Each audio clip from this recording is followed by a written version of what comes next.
Hello বন্ধুরা, সবাই কেমন আছো? আশা করছি সবাই খুব ভালো আছো। দেখো, আগের ভিডিওতে দেখিয়েছিলাম তোমাদের যে আমরা চলে এসেছিলাম একটা রিসর্টে। তো এই রিসর্টটা ছিল সুবর্ণরেখা নদীর তীরে সুবর্ণ ভিলা। তো এটা ছিল ঘাটশিলাতে। এই যে দেখতে পাচ্ছ, এটাই ছিল আমাদের রুম। খুব সুন্দর পরিষ্কার পরিচ্ছন্ন একটা রুম ছিল। 103 ছিল আমাদের, 104 ছিল আমার দিদিদের। আর এই রিসর্টের বাইরেটা দেখো কত সুন্দর লাগছে, অনেকটা বড় রিসর্টের বাইরেটা, খুব সুন্দরভাবে মানে করা রিসর্টটা। আর এখানে কৃষ্ণ ঠাকুর রয়েছে, একটা ময়ূর রয়েছে খুব সুন্দরভাবে, ওদিকে পার্ক রয়েছে। তো যাই হোক, এটা ঘুরে দেখছিলাম। তো দেখতে দেখতে আমাদের সকালের খাবারের সময় হয়ে গেছে, যেহেতু আমরা অনেকটা জার্নি করে এসেছি, খিদেও পেয়ে গেছিলো। তো খেয়ে নিয়েছিলাম। খাওয়া দাওয়ার পরে আমরা বেরিয়ে পড়েছিলাম কাছাকাছি কিছু ঘোরার জায়গা আছে সেইগুলো দেখতে। তো এই যে প্রথমেই এখানে আমরা চলে এসেছিলাম বিভূতিভূষণের বাড়ি।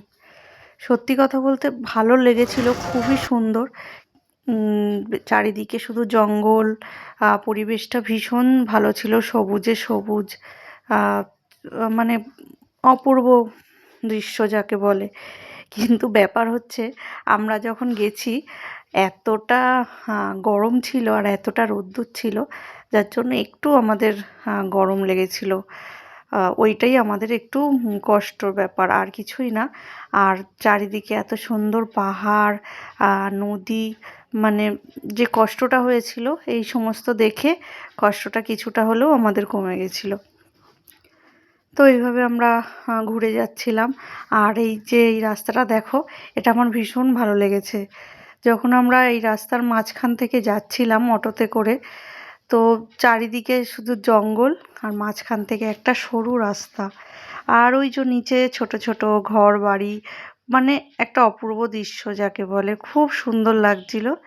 আর এখানে না অনেকটা ওই পুরুলিয়ার দিকের মাটির, মানে কিছুটা দেখতে পেলাম যে লাল মাটি এখানেও অনেকটা ওই দিকের সাথে ওই দিকটা জড়িত।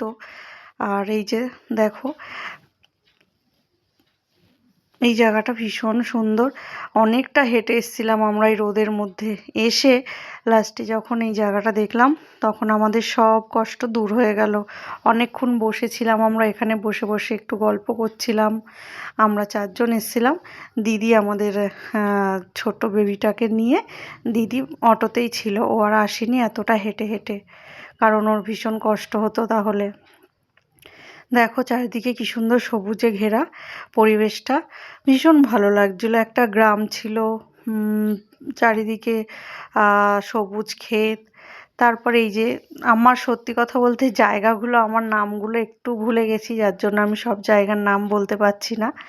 তো যাই হোক, এটা অনেকগুলো সিঁড়ি দিয়ে উপরে উঠতে হয়।